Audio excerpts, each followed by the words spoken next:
YCP ప్రభుత్వ హయాంలో YCP digital మాయ బయటపడ్డ జగన్ నిజ స్వరూపం 1800 కోట్ల ప్రజా సొమ్ము వృధా. అయితే ఈ విషయాలన్నీ పూర్తిగా తెలుసుకునే ముందు ఈ ఛానల్ ని సబ్స్క్రైబ్ చేసుకోండి ఫ్రెండ్స్.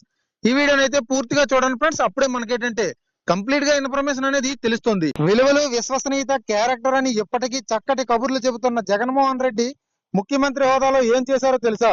ఒకే ఒక్క ఏడాదిలో 1800 కోట్లకు పైగా ప్రజాధనాన్ని తన సోషల్ మీడియా ప్రచారానికి ఖర్చు పెట్టేశారు.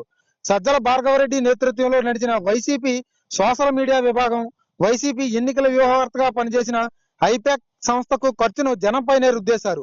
ఏపీ డిజిటల్ కార్పొరేషన్ పేరుతో ప్రభుత్వ సంస్థను ఏర్పాటు చేసి ప్రజాధనాన్ని మళ్లించి అదే డబ్బును తన సొంత పార్టీకి సేవ చేసిన సంస్థలకు ఖర్చు పెట్టారు. ఇవి ముఖ్యమంత్రిగా జగన్ పాటించిన విలువలు. ఇది ఆయన విశ్వసనీయత. అవుట్ సోర్సింగ్ వ్యవస్థను జగన్ తన అక్రమాలకు వేదికగా మలుచుకున్నారు. చంద్రబాబు హయాంలోని చివరి ఏడాది 2018-19లో అవుట్ సోర్సింగ్ ఉద్యోగుల జీతం 864 కోట్లు. అదే జగన్ హయాంలో చివరి ఏడాది 23-24లో అవుట్ సోర్సింగ్ ఉద్యోగుల జీతం ఏకంగా 2861 కోట్లకు చేరింది.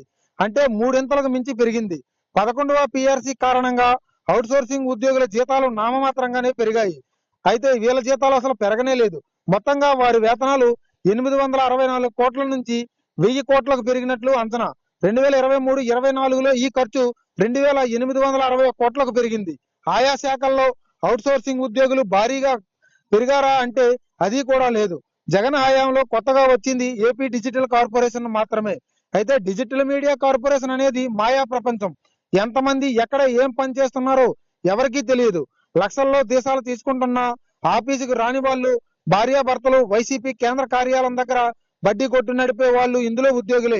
జగన్ను మళ్లీ అధికారంలోకి తెచ్చేందుకే విష వ్యూహాలు రచించిన ఐపాక్ సంస్థకు 100 కోట్లు ప్రజల కట్టబెట్టిన పన్ను నుంచి చెల్లించిన సొమ్మే. 2 ఏళ్ల క్రితం ఐపాక్ ఉద్యోగులందరినీ సజ్జల భార్గవ్ ఆఫీస్ కు తరలి వచ్చారు. వీరందరికీ అవుట్ సోర్సింగ్ పద్దు నుంచే జీతాలు చెల్లించారు.